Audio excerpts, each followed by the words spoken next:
গেঞ্জির মতো, পুরো গেঞ্জির মতো। এই যে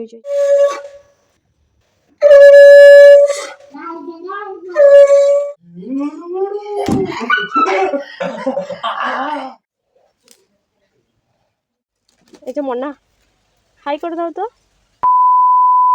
বিকেলের কাজগুলো খুব তাড়াতাড়ি করে এই বক্সটা রুম থেকে নিয়ে এলাম। তো এই বক্সটার মধ্যে কি আছে দাঁড়াও তোমাদের সাথে শেয়ার করব। দাঁড়াও বলছি। এই বক্সটা কিছুদিন আগে ফ্লিপকার্ট থেকে এলো, মানে এটা অর্ডার করা হয়েছিল এই মিক্সিটা। তো এই মিক্সিটা কেমন হয়েছে একটু কমেন্ট করে জানিও তো। আর এটা ব্র্যান্ডেড কোম্পানি নিয়েছে, প্রেস্টিজের কোম্পানিটাই নিয়েছে। তো এই কোম্পানিটা কেমন হবে একটু কমেন্ট বক্সে কমেন্ট করে জানিও। যাদের এই কোম্পানিটা চালাচ্ছ তারা কিন্তু প্লিজ একটু কমেন্ট করে জানিও যে কোম্পানিটা ভালো হবে নাকি। আর এটা কত ওয়ার্ডের সেটা আমার হাজবেন্ড জানে। তো আমাকে বলেছিল, আমি ভুলে গেছি।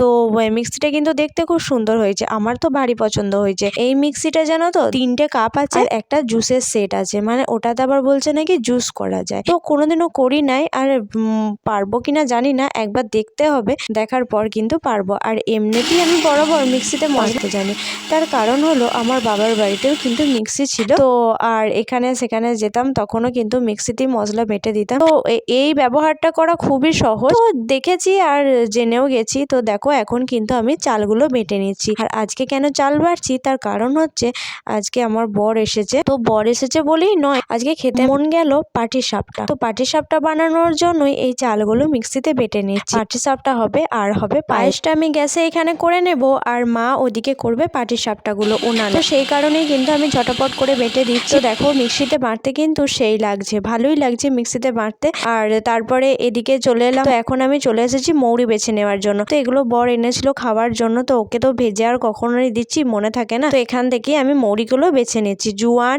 মৌরি আর আছে জিরে। তো এগুলো থেকেই কিন্তু আমি মৌরিগুলো বেছে নিচ্ছি। তারপরে দিয়ে দিচ্ছি সন্ধে, কারণ মা ওইদিকে করবে আর আমারও কাঁচা কাপড় ছিল বলে আমিও কিন্তু এদিকে সন্ধে দিয়ে দিচ্ছি। আর সাথে আছে মনা। তো দেখতে পাচ্ছ এখানে আমার কার্তিক ঠাকুরগুলো আছে। তারপর আমি শাকটা নিয়ে কোনো রকমে শাকটা বাজিয়ে দিলাম, কারণ এই শাকটা ভালো করে আমি বাজাতেই পারি না, কোনো রকমে বাজিয়ে এটাকে আমি ছেড়ে দিলাম। তারপর দেখি আমার প্রণাম করার পর মনা এখানে কিন্তু প্রণাম করতে বসে গেছে। বসেই নয়, ও তো পুরো ব্যাঙের মতো শুয়ে হ্যালো পড়েছে। এভরিওয়ান, কেমন আছো সবাই? আশা করছি সবাই ভালো আছো। তোমাদের আশীর্বাদে ভালোবাসাতে আমিও কিন্তু খুব ভালো আছি। তো আজকে রাত্রে কিছু কিছু জিনিস তোমাদের সাথে আমি শেয়ার করবো। এখন ঘড়িতে বাজে প্রায় 7টা। তো এখন থেকে আমি ব্লগটা শুরু করছি। আর আজকে আমাদের রাতের মেনু হবে সরু চুগলি আর হচ্ছে পায়েস। তো মা ওখানে সরু চুগলিগুলো উনানে করবে আর আমি পায়েসটা গ্যাসে করবো। তো চলো তোমাদের সাথে আজকের এনজয়টা তোমাদের সাথে শেয়ার করবো, কি কি করছি না করছি। একটা মানে ছোটোখাটো ফিস্টের মতনই হলো। তো মা ওখানে কি করছে একবার দেখে আসি। তো এখানে এই যে সরু চুগলি সব সরঞ্জাম করে নিয়েছে। আর শীতকালে কিন্তু উনুন ধারে বসে বসে রাঁধতে কিন্তু খুব ভালো লাগে। মাও তোজ্জোর হয়ে বসে পড়েছে, সরু চুগলি বড়া করবে। এই যে প্রথমে ওই তাওয়াটাতে একটু তেল বুলিয়ে নিচ্ছে, এটা হচ্ছে সর্ষের তেল। আর বেগুনের সেই মুন্ডুটাই বলে না, ডাঁটিটা কেটে বুলিয়ে নিল তেলটাকে, মুন্ডুটা। এই দেখো প্রসেসটা একবার দেখে নাও।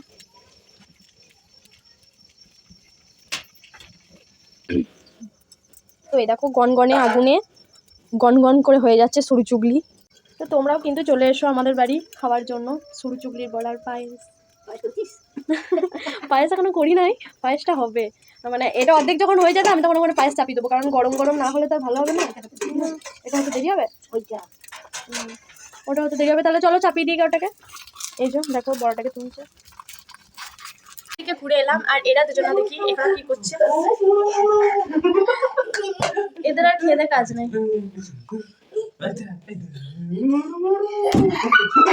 এদের আর খেয়ে কাজ নেই, কি করবে? আমার মতো যদি কাজ থাকতো তাহলে একটু আধটু হয়তো কাজ করতে আসতো। তো চলো আমি পায়েসটা এদিকে দেখো বন্ধুরা, আমি কিন্তু পায়েসের চালটা ভালো করে ধুয়ে এখন দুধের ওপর দিয়ে দিচ্ছি। আর চালটা দেওয়ার সাথে সাথে কিন্তু আমি একটু ভালো করে নেড়ে দিচ্ছি, কারণ ভেতরটা যেন ধরে না যায়।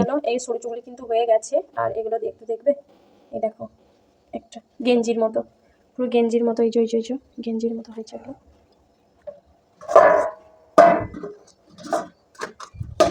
পাটিসাপটাটা দেখতে খুবই লোভনীয় লাগছিল, তাই এতটাই খেতে মন যাচ্ছিল যে হাতের মধ্যে একটা তুলে নিয়ে দেখো আমি মুখের মধ্যে ভরেও নিলাম। আর সত্যি বন্ধুরা খেতে কিন্তু খুব সুন্দর হয়েছিল। তারপর পায়েসের মধ্যে দিয়ে দিচ্ছি এখন কাজু কিশমিশ, কারণ পায়েসটা পুরো শেষের মুখে চলে এসেছে। আর তারপর আরো একবার নেড়ে চেড়ে ঢাকা দিয়ে দিলাম। নাও পায়েস ইজ রেডি। 2000 years later. আরে সরি বন্ধুরা, মাঝখানে কিন্তু সত্যি অনেকটা সময় পার হয়ে গেছে। তার কারণ হলো আমি কিন্তু রাত্রের বেলায় ভিডিও করতে আমার মনে ছিল না, তাই আর ভিডিওটা করা হয়নি। তাই পরের দিন সকাল থেকেই কিন্তু আমি ব্লগটা আবার শুরু করলাম। আজকে আমার কিন্তু এখনো পর্যন্ত কিছু কিছু কাজ হয়ে গেছে আর কিছু কিছু কাজ বাকি আছে। আর তারপর আমি আলু ভাজাগুলো ভেজেও নিলাম আর তারপরে চলে এলাম খাওয়ার জন্য। তো কালকে তো আমি খাওয়াটা দেখাতে পারিনি, তাই আজকেই খাওয়াটা দেখাচ্ছি। আর এদিকে মনার পাপা যাচ্ছে খিচুড়ি আনতে, তো ওরা খিচুড়িটা আনতে যাচ্ছে, কিন্তু খাওয়া হয়ে গেছে। আর তারপরে আমিও খেতে বসে পড়েছি। আর দেখো পায়েসের সাথে পাটিসাপটা কিন্তু খুব সুন্দর লাগছিল, আমরা দেখতেই পেলে। আমি যখন খেতে বসলাম দু বাপ বেটি মিলে সেন্টার গেল। আর আমার খাওয়া শেষ না হতে হতেই ওরা কিন্তু সেন্টার থেকে আবার চলেও এলো। আর সেন্টারটা মোটামুটি দূর আছে, তো আর গাড়ি নিয়ে গেছে বলে তাড়াতাড়ি চলেও আসতে পেরেছে। আমাদেরকে তখন বলছিলাম না যে আমার কিছু কিছু কাজ হয়েছে, আমার কিছু কিছু কাজের মধ্যেও কিন্তু আমি ভাতটা চাপিয়ে দিয়েছিলাম। এদিকে যখন ভাতটা চাপাচ্ছি ওদিকে তো মনার খাওয়াতে দেরি হয়ে যাচ্ছিল, তাই সেই জন্যই বরকে বললাম যে তুমি আজকে মনাকে খাইয়ে দাও। আমি এখানে রান্না চাপিয়ে দিয়েছি, কিন্তু এখন তেল দিয়ে দিচ্ছি। আজকে রান্না করব চচ্চড়ি আর হবে মাংস। এটা চচ্চড়ির জন্য কুচিয়ে নিয়েছি, আর আজকে তাড়াতাড়ি করে রান্নাটা করে দিচ্ছি। প্রথমে হয়েছিল আলু ভাজা, এই যে আলু ভাজা, তারপরে চচ্চড়ি, আর তারপরে এখন হবে চচ্চড়ি, এখন হবে আলু ভাজা। এই সরি আলু ভাজা হয়েছে, এবার চচ্চড়ি হবে। জানো তো বন্ধুরা, এই শীতের দিনে কিন্তু চচ্চড়ি খেতে খুব সুন্দর লাগে, তাই আমাদের বেশিরভাগ চচ্চড়ি হয়ে থাকে। তাই চচ্চড়ি করার জন্য যা যা উপকরণ লাগে সেগুলো দিয়েই কিন্তু আমি চচ্চড়িটা করে নিচ্ছি। তো এখানে আছে আলু, তারপরে কপির ডাঁটা, আর আছে কাঁচকলা, বেগুন, সব রকম দিয়ে হচ্ছে চচ্চড়ি। গাছের যে মেটুরিগুলো হয় না, ওই মেটুরি থাকলেও কিন্তু ভালো লাগে চচ্চড়ি খেতে। আপাতত আমাদের তো পুঁই গাছ আছে, কিন্তু এখনো মেটুরি হয়নি, তো সেই জন্যই কিন্তু আর পুঁই মেটুরি দেওয়া হয়নি। তো যা যা উপকরণ ছিল সেগুলো দিয়েই আপাতত আমি চচ্চড়িটা বানিয়ে নিচ্ছি। আর এদিকে দেখো মশলা বাটার জন্য কিন্তু মিক্সিটা বার করে নিয়েছি। মিক্সিটা নতুন কিনেছি বলে সবসময় তো করে রাখলেও হবে, এক একদিন চালাতে হবে। তাই সেই জন্যই এক একদিন আমি যখন খুব চাপে পড়ে যাই তখন কিন্তু মিক্সিটা বেটে মশলা কিন্তু অতি বেটে নিই। কিরকম অবস্থা হয়ে আছে, তো চলো আমি রুমটা কিন্তু বাগিয়ে নিয়ে তোমাদেরকে আবার দেখাচ্ছি। যতই ঘর দুয়ার পরিষ্কার পরিচ্ছন্ন থাকুক না কেন, কারণ এই বিছানাটা যদি ওলট পালট থাকে তাহলে একদমই কিন্তু ভালো লাগে না। তাই সেই জন্যই কিন্তু আমার সব সময় মনে হয় বিছানার চাদর যেন টান টান থাকে। আচ্ছা, এই রোগটা কার কার আছে বলো তো? এই রোগটা কিন্তু আমার খুব খারাপ। আমি ঘুরবো ফিরবো আর বিছানা চাদরটা কিন্তু ভালো করে একবার ঝেড়ে দেবো। তাই কাজের ফাঁকে একবার বিছানাটা বাগিয়ে দিলাম। কেমন হয়েছে বিছানাটা বাগানো একটু কমেন্ট করে জানিও। আসলে তোমরা তো কমেন্ট করো না, তাই সব বিষয়ে আমি বলে থাকি, একটু কমেন্ট করে জানিও। তো কবে তোমরা কমেন্ট করবে? প্লিজ কমেন্ট করো। যে দেখবে একটু কমেন্ট করবে, হ্যাঁ। যে আমার ভিডিওটা দেখবে তাকে তো আমি বুঝতে পারবো যে তুমি আমার ভিডিওটা দেখছো, তাহলে তো আমারও একটু ভালো লাগবে। বলো, তোমরা দেখছো আমি দেখতে পাচ্ছি, কে দেখছো কোথা থেকে দেখছো সেটা তো আর দেখতে পাচ্ছি না। সেটা শোনার খুব মন যে কে কোথা থেকে আমার ভিডিও দেখো। যাই হোক, তোমাদের সাথে গল্প করতে করতে আমার কিন্তু অর্ধেক রান্না হয়েই গেছে। তো চচ্চড়িটা হয়ে গেছে আর এখন মাংসটাও চাপিয়ে দিয়েছি। আমার তো দিকে রান্না হচ্ছে দেখতে পেলে। মিষ্টি জিনিস গরু লিখেছে। এই যে এখানে গাছ বসাচ্ছে, বলছে আরেকটা জায়গা করো না, লঙ্কা গাছগুলো বসাবো। এটা হচ্ছে লেবু, এটা হচ্ছে কি লেবু? ওটা কাগজিটা, এদিকেটা এটা হচ্ছে কাগজি লেবু, আর ওটা হচ্ছে গন্ধরাজ লেবু। লেবু খেয়ে খেয়ে আমরা লেবু হয়ে যাবো। বলছি আরেকটা জায়গা করে দাও। লঙ্কা চারাগুলো ফেলবো, ধানি লঙ্কা আছে, ধানি লঙ্কাগুলো ফেলবো। ধানি লঙ্কা একটা খেলে না। এই ফুল গাছটা কতবার খেয়ে নিয়েছে দেখো, ওই ফুল গাছটা। হ্যাঁ, একটা লেবু গাছ হয়েছে, এই যে একটা লেবু গাছ খেয়ে নিয়েছে। তারপরে দেখবে এইখানে এইখানে না একটা হলুদ রঙের গাছ ছিল জানো, এইখানে একটা হলুদ রঙের আকন্দ ফুল না কলকে ফুল বলে, বলে কি ফুল বলে? হ্যাঁ, কি ফুল বলে ওটা? কলকে ফুল। ওই কলকে ফুলের গাছ এখানে ছিল, টুম্পা দিদি ঘর থেকে এনে আমি লাগিয়েছিলাম। এখানে একদিন গরু বেঁধেছিল, খেয়ে নিয়েছে।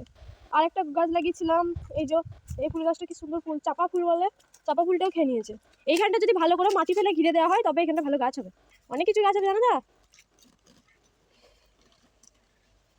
এই যে মনা, হাই করে দাও তো। তো এখানে অনেক কিছু কিন্তু গাছ হবে, বাঁশ দিয়ে ঘিরে দিতে হবে, আর এখানে মাটি ফেলাতে হবে, তবে এখানে একটা রোল বাড়ির মতো তৈরি করা হবে। মাটি ফেলতে হবে এখানে। যাই হোক বন্ধুরা, ওদিকে তো দেখতে পেলে ওরা বাপ বেটি মিলে দুজনেই গাছ বসাচ্ছিল, আর আমিও এদিকে এসে দেখি তাড়াতাড়ি ঘরটা মুছে নিই, না হলে পায়ের ছাপে একবারে ভর্তি করে দেয়। তাই তাড়াতাড়ি ঘরটা মুছে নেওয়ার পর এখন দেখি এসে মাংসটাও হয়ে গেছে, তাই জলও ঢেলে দিলাম আর ঢাকা দিয়ে দিলাম। আর কষা মাংস আমি তুলে রেখেছি আমার মেয়ের আর বরের জন্য। আর মা তো মাংস খায় না, আমাদের বাড়িতে মা মাংস খায় না, বাবা খায়, আর আমি, বর আর মেয়ে। আর বাবা তো এখন নেই, বাবা গেছে আমাদের এখানে বালি খাদান আছে, ওখানে রান্না আমি করতে। মনার জন্য জল গরম দিতে আজকে ভুলে গেছি, তো তার জন্য একটু জল গরম চাপিয়ে দিলাম। জলের সাথে পাইল করে গরম জলটা ওকে চান করবো। হ্যাঁ যাচ্ছি, মনে আমাকে ডাকছে, যাচ্ছি। তাহলে এই জামাগুলো ঠিক করে নিয়েছি, এই জামাগুলো পরাবো, নিয়ে যাই ওর পাপার কাছে চান করবো। ওনাকে তো স্নান করিয়ে ভাত খাওয়ানো হয়ে গেছে, আর আমি আমার বর এখন বসে পড়েছি খাওয়ার জন্য। তো আজকের ভিডিওটা এই পর্যন্তই, আবারও দেখা হবে নেক্সট ভিডিওতে। সবাই ভালো থেকো, সুস্থ থেকো, সাবধানে থেকো।